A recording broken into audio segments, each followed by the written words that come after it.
Man with Two Left Feet by P.G. Wodehouse. The students of the folklore of the United States of America are no doubt familiar with the quaint old story of Clarence McFadden. Clarence McFadden, it seems, was wishful to dance, but his feet wasn't gaited that way. So he sought a professor and asked him his price and said he was willing to pay. The professor, the legend goes on, looked down with alarm at his feet and marked their enormous expanse, and he tacked on a 5 to his regular price for teaching McFadden to dance.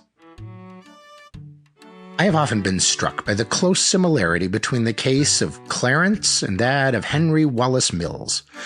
One difference alone presents itself. It would seem to have been mere vanity and ambition that stimulated the former, whereas the motive force which drove Henry Mills to defy nature and attempt dancing was the purer one of love.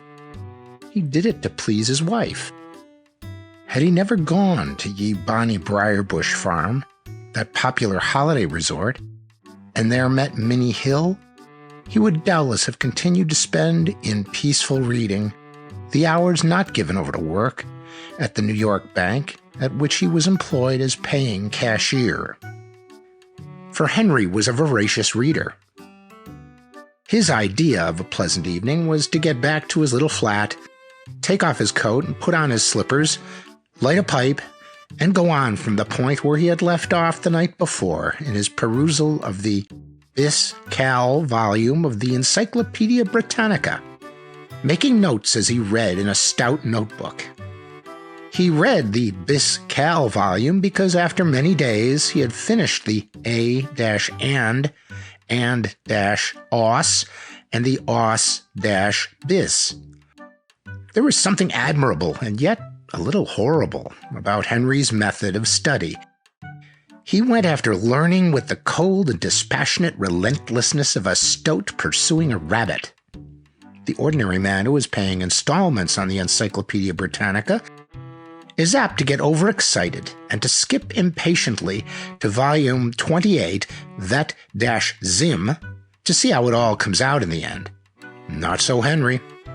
He was not a frivolous mind. He intended to read the encyclopedia through, and he was not going to spoil his pleasure by peeping ahead. It would seem to be an inexorable law of nature that no man shall shine at both ends.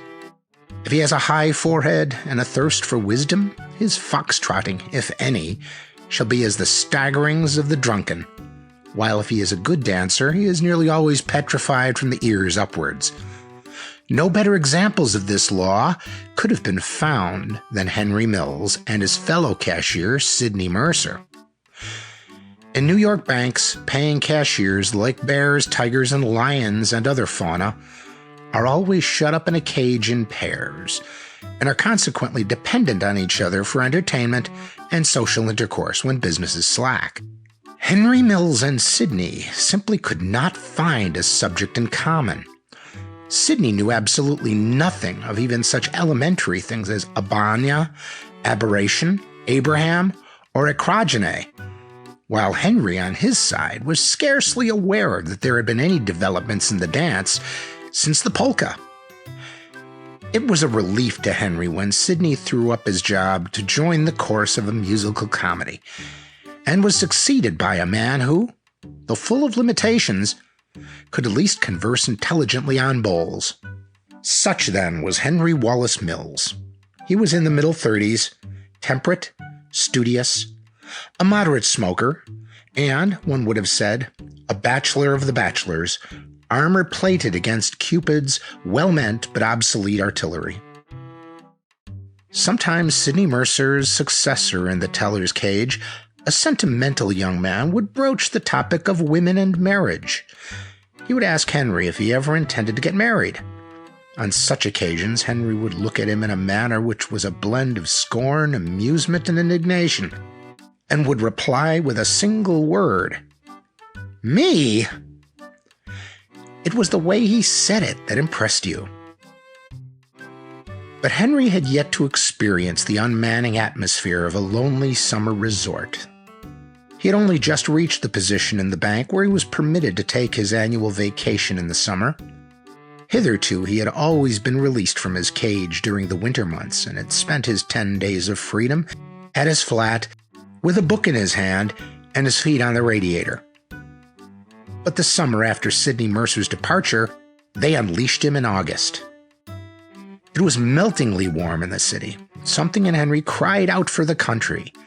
For a month before the beginning of his vacation, he devoted much of the time that should have been given to the Encyclopedia Britannica in reading summer resort literature.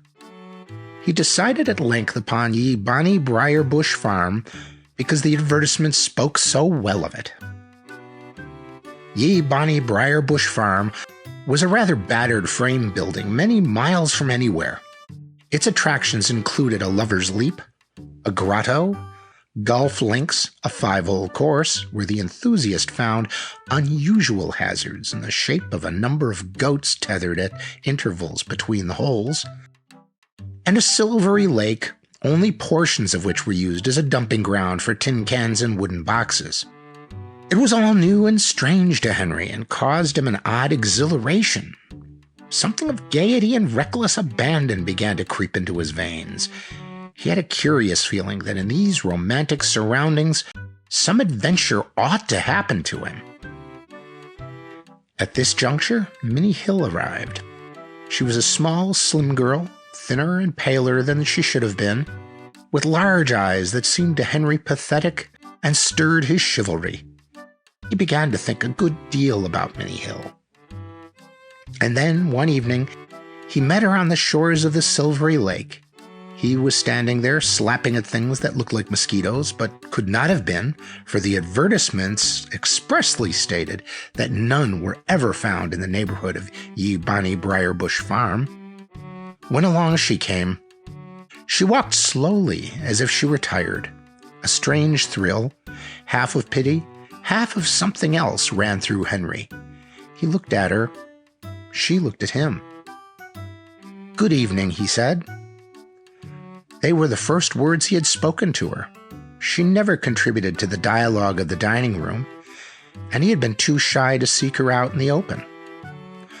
She said, "Good evening," too, tying the score, and there was silence for a moment. Commiseration overcame Henry's shyness. "You're looking tired," he said. "I feel tired," she paused. "I overdid it in the city." "It?" "Dancing." "Oh, dancing. Did you dance much?" "Yes, a great deal." "Ah." A promising, even a dashing start, but how to continue? For the first time, Henry regretted the steady determination of his methods with the encyclopedia. How pleasant if he could have been in a position to talk easily of dancing. Then memory reminded him that, though he had not yet got up to dancing, it was only a few weeks before that he had been reading of the ballet. "I don't dance myself," he said, "but I am fond of reading about it. Did you know that the word ballet incorporated 3 distinct modern words? Ballet, ball, and ballad? And that ballet dancing was originally accompanied by singing?" It hit her. It had her weak. She looked at him with awe in her eyes. One might almost say that she gaped at Henry. "I hardly know anything," she said.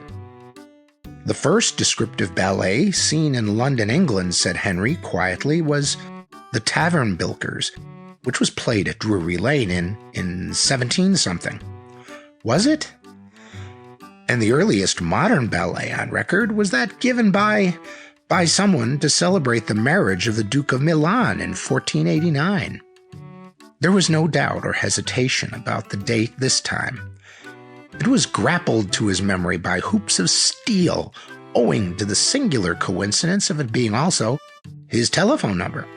He gave it out with a roll, and the girl's eyes widened. "What an awful lot you know." "Oh no," said Henry modestly, "I read a great deal." "It must be splendid to know a lot," she said wistfully. "I've never had time for reading. I've always wanted to. I think you're wonderful." Henry's soul was expanding like a flower and purring like a well-tickled cat. Never in his life had he been admired by a woman. The sensation was intoxicating. Silence fell upon them. They started to walk back to the farm, warned by the distant ringing of a bell that supper was about to materialize. It was not a musical bell, but distance and the magic of this unusual moment lent it charm. The sun was setting. It threw a crimson carpet across the silvery lake. The air was very still. The creatures unclassified by science, who might have been mistaken for mosquitoes had their presence been possible at Ye Bonny Briarbush Farm, were biting harder than ever, but Henry heeded them not. He did not even slap at them. They drank their fill of his blood and went away to put their friends on to this good thing. But for Henry, they did not exist. Strange things were happening to him. And lying awake that night in bed, he recognized the truth. He was in love. After that, for the remainder of his stay, they were always together. They walked in the woods. They sat by the silvery lake. He poured out the treasures of his learning for her. And she looked at him with reverent eyes, uttering from time to time a soft yes or a musical gee. In due season, Henry went back to New York. "You're dead wrong about love, Mills," said his sentimental fellow cashier shortly after his return. "You ought to get married." "I'm going to," replied Henry briskly.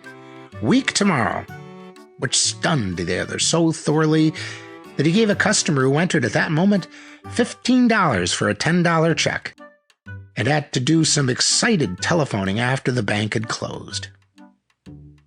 Henry's first year as a married man was the happiest of his life. He had always heard this period described as the most perilous of matrimony.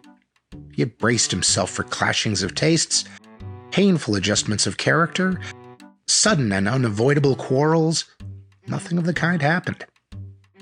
From the very beginning, they settled down in perfect harmony. She merged with his life as smoothly as one river joins another. He did not even have to alter his habits.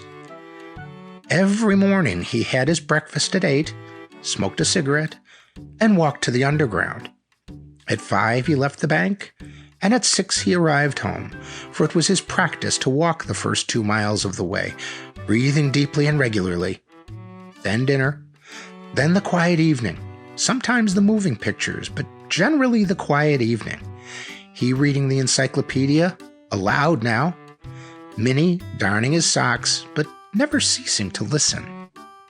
Each day brought the same sense of grateful amazement that he should be so wonderfully happy, so extraordinarily peaceful. Everything was as perfect as it could be. Minnie was looking a different girl. She had lost her drawn look. She was filling out.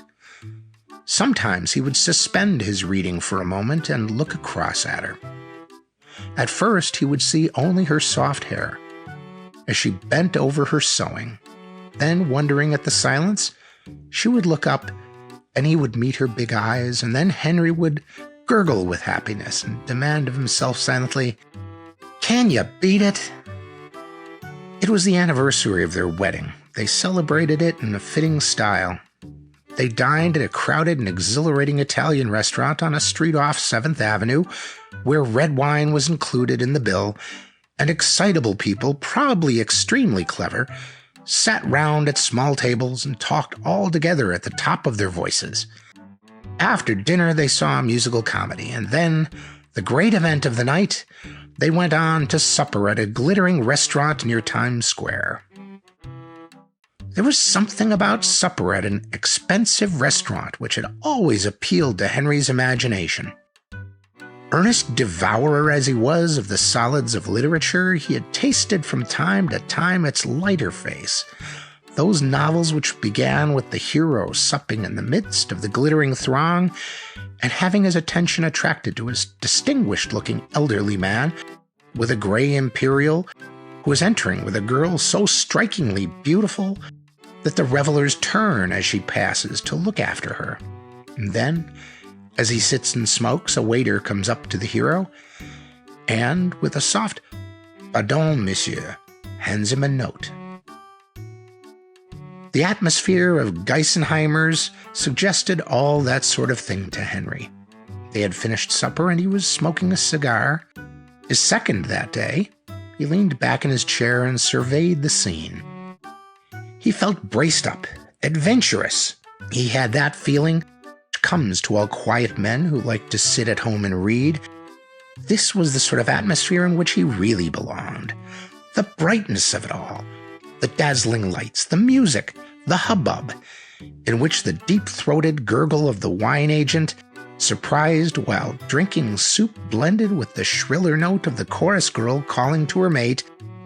These things got Henry. He was 36 next birthday, but he felt a youngish 21. A voice spoke at his side. Henry looked up to perceive Sidney Mercer. The passage of a year, which had turned Henry into a married man, had turned Sidney Mercer into something so magnificent that the spectacle for a moment deprived Henry of speech. Faultless evening dress clung with loving closeness to Sidney's lissom form. Gleaming shoes of perfect patent leather covered his feet. His light hair was brushed back into a smooth sleekness on which the electric lights shone like stars on some beautiful pool. His practically chinless face beamed amiably over a spotless collar. Henry wore blue serge. "What are you doing here, Henry, old top?" said the vision. "I didn't know you ever came among the bright lights." His eyes wandered off to Minnie. There was admiration in them, for Minnie was looking her prettiest. "Wife," said Henry, recovering speech, and to Minnie, "Mr. Mercer, old friend."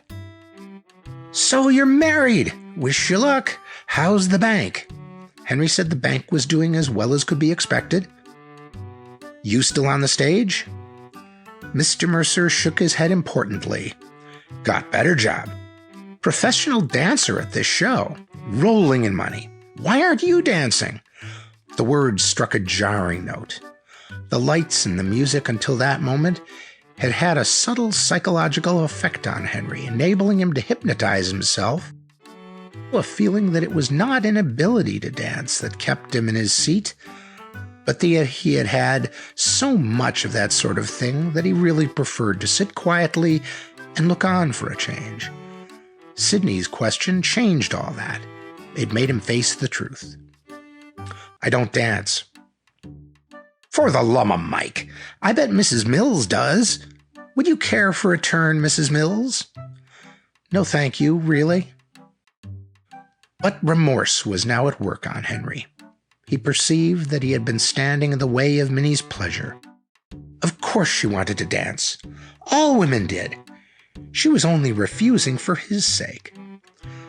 "Nonsense, Min, go to it." Minnie looked doubtful. "Of course you must dance, Min. I shall be all right. I'll sit here and smoke." The next moment, Minnie and Sidney were treading the complicated measure, and simultaneously Henry ceased to be a youngish 21 and was even conscious of a fleeting doubt as to whether he was really only 35. Boil the whole question of old age down, and what it amounts to is that a young man is young as long as he can dance without getting lumbago, and if he cannot dance, he is never young at all. This was the truth that forced itself upon Henry Wallace Mills as he sat watching his wife moving over the floor in the arms of Sidney Mercer. Even as he could see that Minnie danced well, he thrilled at the sight of her gracefulness, and for the first time since his marriage, he became introspective. It had never struck him before how much younger Minnie was than himself.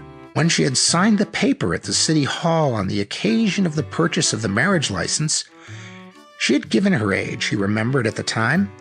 Now, however, he perceived clearly that between 26 and 35, there was a gap of 9 years, and a chill sensation came upon him of being old and stodgy. How dull it must be for poor little Minnie to be cooped up night after night with such an old fogey. Other men took their wives out and gave them a good time, dancing half the night with them.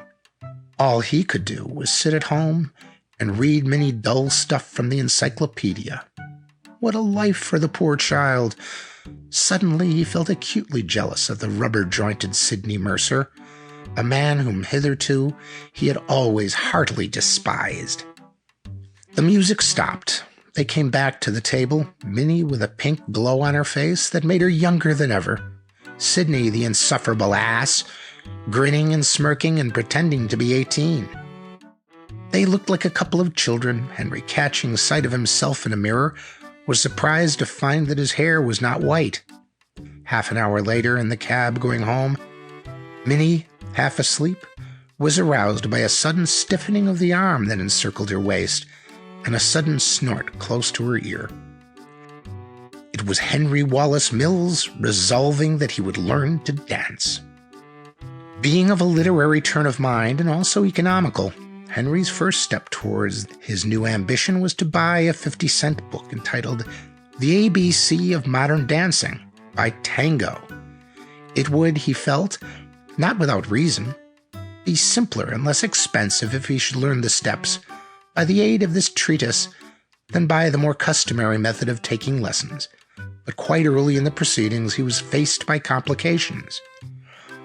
In the first place, it was his intention to keep what he was doing a secret from Minnie, in order to be able to give her a pleasant surprise on her birthday, which would be coming round in a few weeks. In the second place, the ABC of modern dancing proved on investigation far more complex than its title suggested.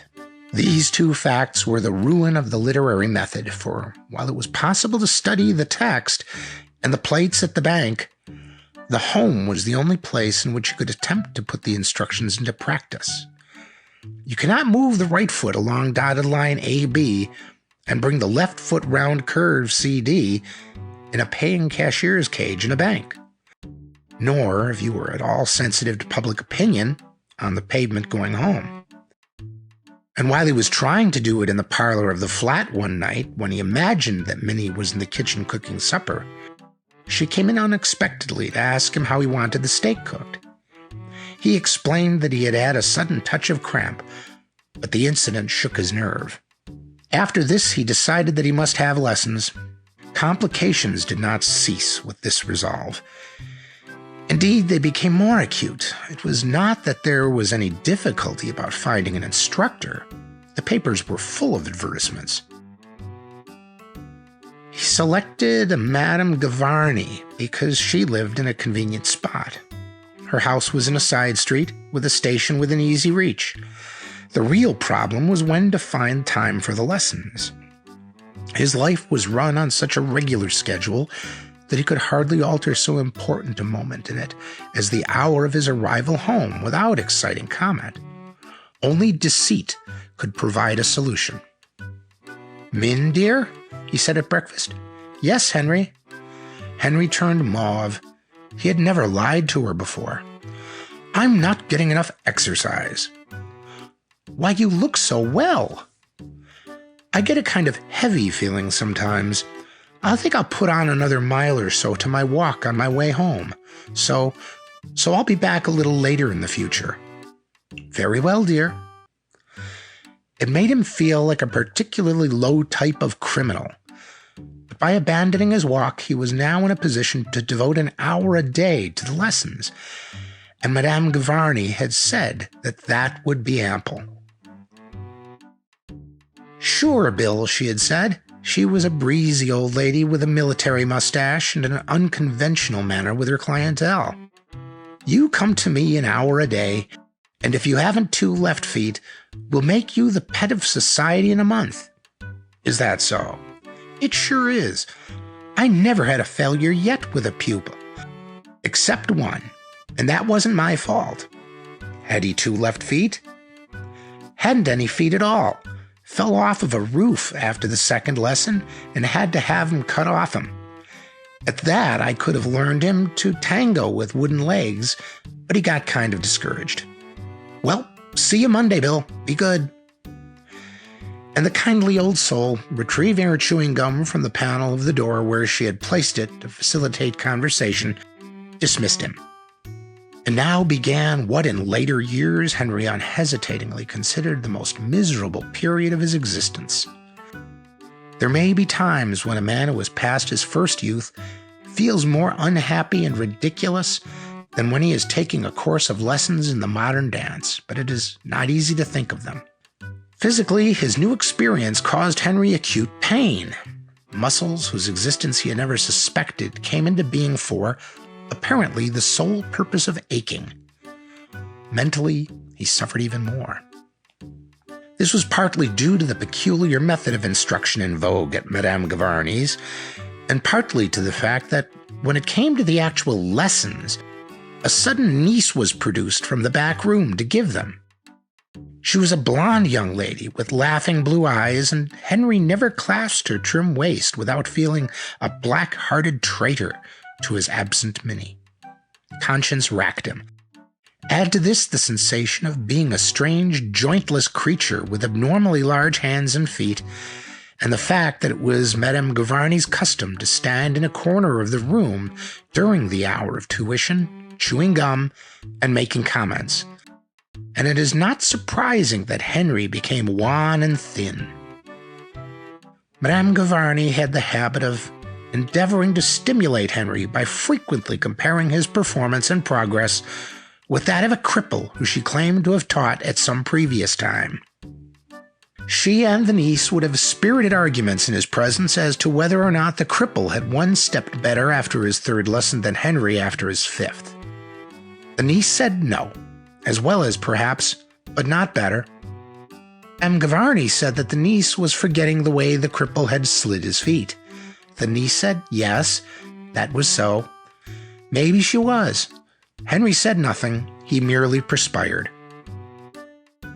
He made progress slowly. This could not be blamed upon his instructress, however. She did all that one woman could to speed him up. Sometimes she would even pursue him into the street in order to show him, on the sidewalk, a means of doing away with some of his numerous errors of technique, the elimination of which would help make him definitely the cripple's superior. The misery of embracing her indoors was as nothing to the misery of embracing her on the sidewalk. Nevertheless, having paid for his course of lessons in advance and being a determined man, he did make progress. One day, to his surprise, he found his feet going through the motions without any definite exercise of willpower on his part, almost as if they were endowed with an intelligence of their own. It was the turning point. It filled him with a singular pride such he had not felt since his first rise of salary at the bank. Madame Gavarni was moved to dignified praise. "Some speed, kid," she observed. "Some speed." Henry blushed modestly. It was the accolade. Every day, as his skill at the dance became more manifest, Henry found occasion to bless the moment when he had decided to take lessons. He shuddered sometimes at the narrowness of his escape from disaster. Every day now, it became more apparent to him as he watched Minnie that she was chafing at the monotony of her life. That fatal supper had wrecked the peace of their little home, or perhaps it had merely precipitated the wreck. Sooner or later, he told himself, she was bound to have wearied of the dullness of her lot. At any rate, dating from shortly after that disturbing night, a lack of ease and spontaneity seemed to creep into their relations. A blight settled on the home.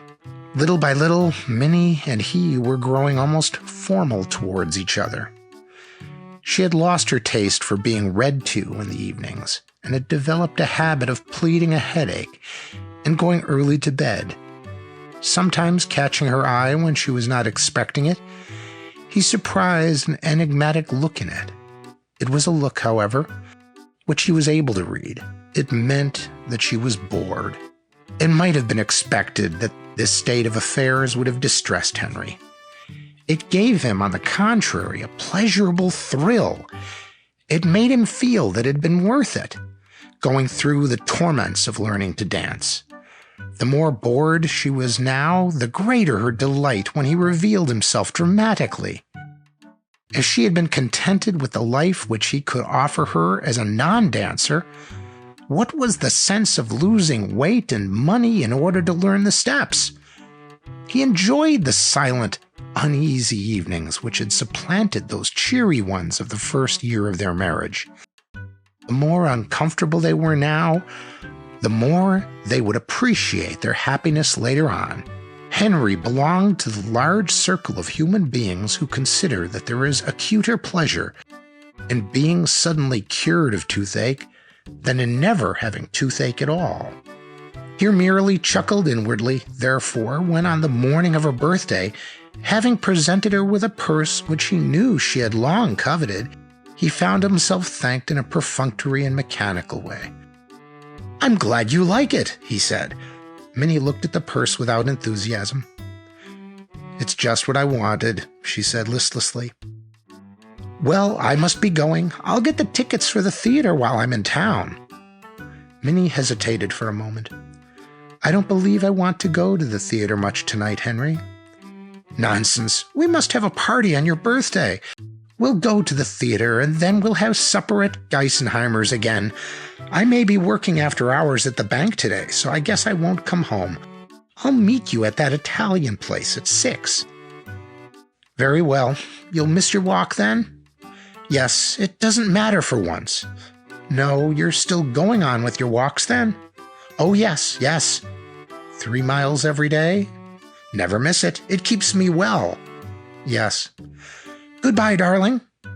"Goodbye."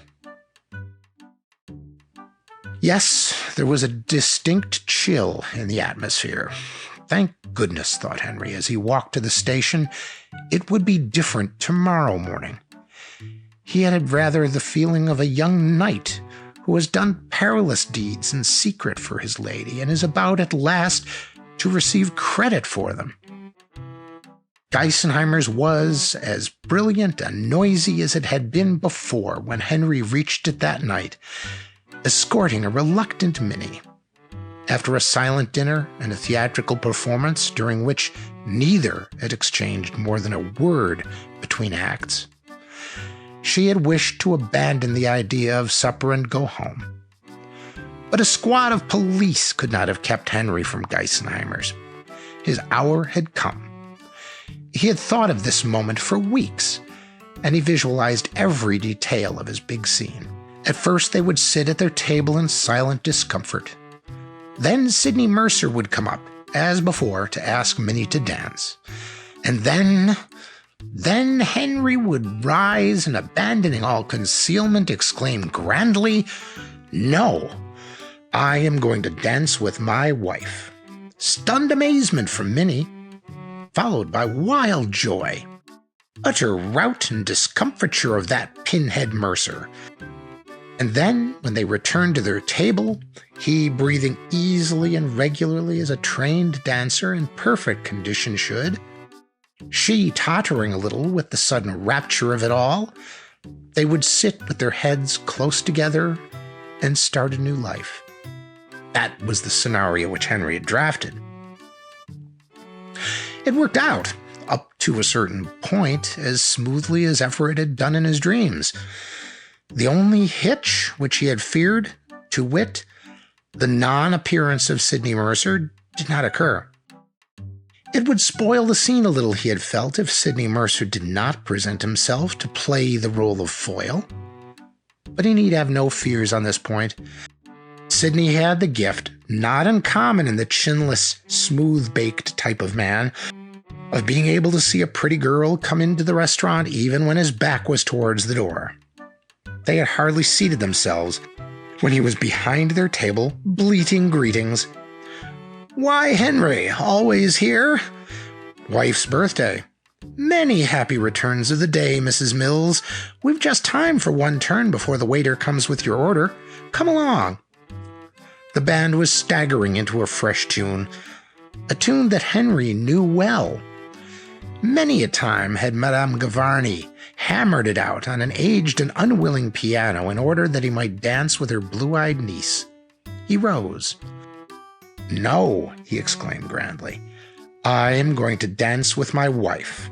He had not underestimated the sensation which he had looked forward to causing. Minnie looked at him with round eyes. Sidney Mercer was obviously startled. "I thought you couldn't dance." You never can tell, said Henry lightly. It looks easy enough. Anyway, I'll try. Henry, cried Minnie as he clasped her. He had supposed that she would say something like that, but hardly in that kind of voice. There is a way of saying Henry which conveys surprised admiration and remorseful devotion. But she had not said it that way. There had been a note of horror in her voice. Henry's was a simple mind, and the obvious solution, that Minnie thought he had drunk too much red wine at the Italian restaurant, did not occur to him. He was indeed at the moment too busy to analyze vocal inflections. They were on the floor now, and it was beginning to creep upon him like a chill wind that the scenario which he had mapped out was subject to unforeseen alterations. At first, all had been well. They had been almost alone on the floor, and he had begun moving his feet along dotted line AB with the smooth vim which had characterized the last few of his course of lessons. And then, as if by magic, he was in the midst of a crowd, a mad, jigging crowd that seemed to have no sense of direction, no ability whatever to keep out of his way. For a moment, the tuition of weeks stood by him. Then a shock, a stifled cry from Minnie, and the first collision had occurred. And with that, all the knowledge which he had so painfully acquired passed from Henry's mind, leaving it an agitated blank. This was a situation for which his slidings round in an empty room had not prepared him. Stage fright at its worst came upon him. Somebody charged him in the back and asked querulously where he thought he was going. As he turned with a half-formed notion of apologizing, somebody else rammed him from the other side. He had a momentary feeling as if he were going down the Niagara Rapids in a barrel. And then he was lying on the floor with Minnie on top of him. Somebody tripped over his head. He sat up. Somebody helped him to his feet. He was aware of Sidney Mercer at his side. "Do it again," said Sidney, all grin and sleek immaculateness. It went down big, but lots of them didn't see it. The place was full of demon laughter. "Min," said Henry. They were in the parlor of their little flat. Her back was towards him, and he could not see her face. She did not answer.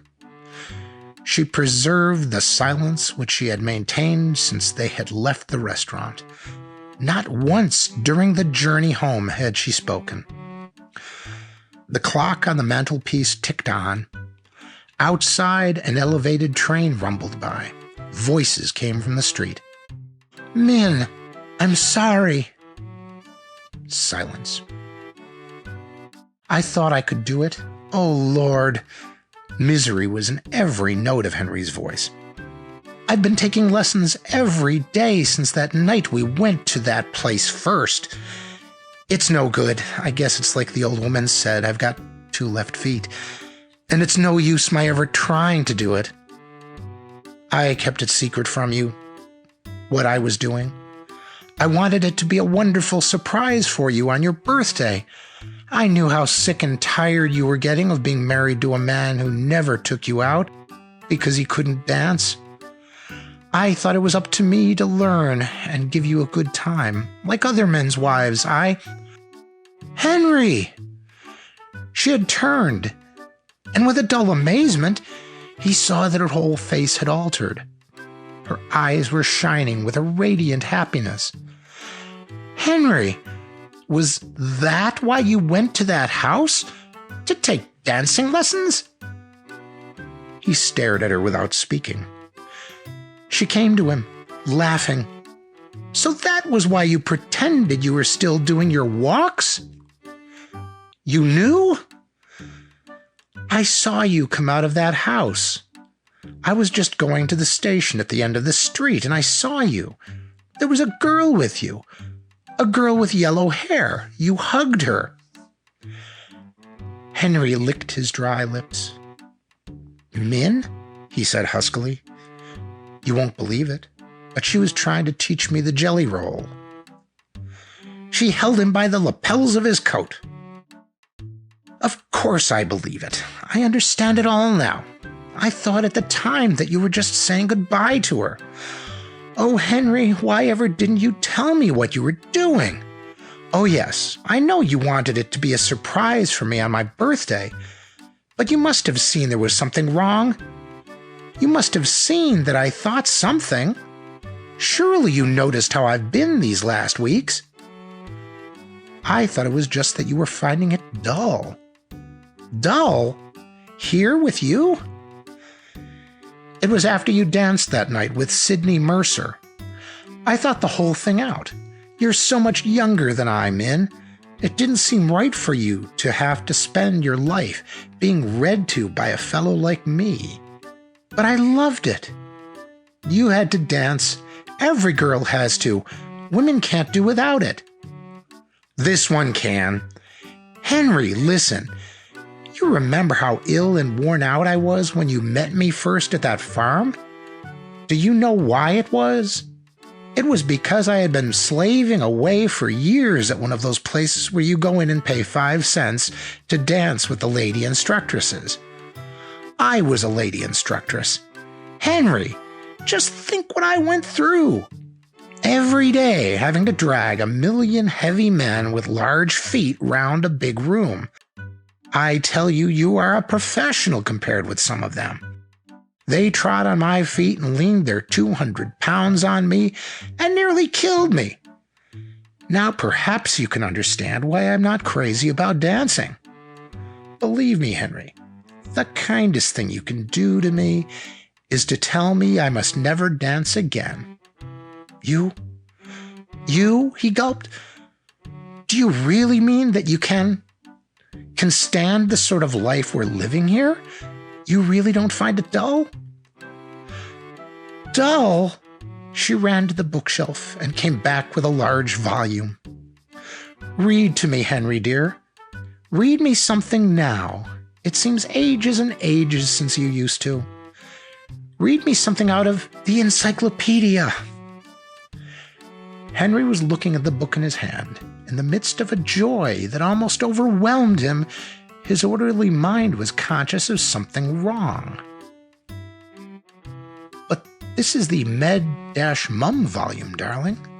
Is it? Well, that'll be all right. Read me all about Mum. But we're only in the Cal-Cha, he wavered. Oh, well, he went on recklessly. I don't care, do you? No. Sit down here, dear, and I'll sit on the floor. Henry cleared his throat. Militz or Milich, date 1374, Bohemian divine, was the most influential among those preachers and writers in Moravia and Bohemia who, during the 14th century, in a certain sense, paved the way for the reforming activity of Huss. He looked down. Minnie's soft hair was resting against his knee. He put out a hand and stroked it. She turned and looked up. He met her big eyes. Can you beat it? Said Henry silently to himself.